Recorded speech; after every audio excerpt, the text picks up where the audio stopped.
बिस्मिल्लाहिर्रहमानिर्रहीम। मेरे बहुत मोहतरम सामीन, अस्सलाम वालेकुम। तवज्जो रखिएगा कि अगर एक शख्स किसी नासमझ इंसान के साथ बहस करे तो इसका ये मतलब है, ये इस बात को साबित करती है कि दो फर्द वहां पर नासमझ मौजूद हैं।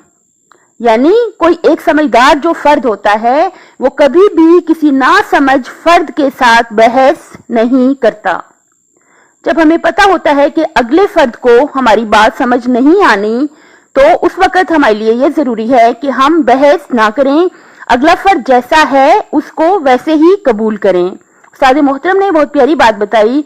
उन्होंने कहा कि अगर आप दूसरे फर्द को ठीक करने की कोशिश करेंगे तो नफरत पैदा होगी, क्योंकि जो दूसरा फर्द है उसने ठीक तो होना नहीं है, तो नफरत पैदा होती है। लिहाजा हमें चाहिए, जब हमें पता है कि अगले फर्द को हमारी बात समझ नहीं आनी, तो हम उससे हरगिज भी बहस ना करें। अगर हम उसके साथ बहस करेंगे तो ये बात साबित होगी कि वहां पर एक नासमझ फर्द नहीं बल्कि दो नासमझ फर्द मौजूद हैं। अपनी सेहत, आखिरत और खालिक की मखलूक का ख्याल रखिएगा। अल्लाह हाफिज।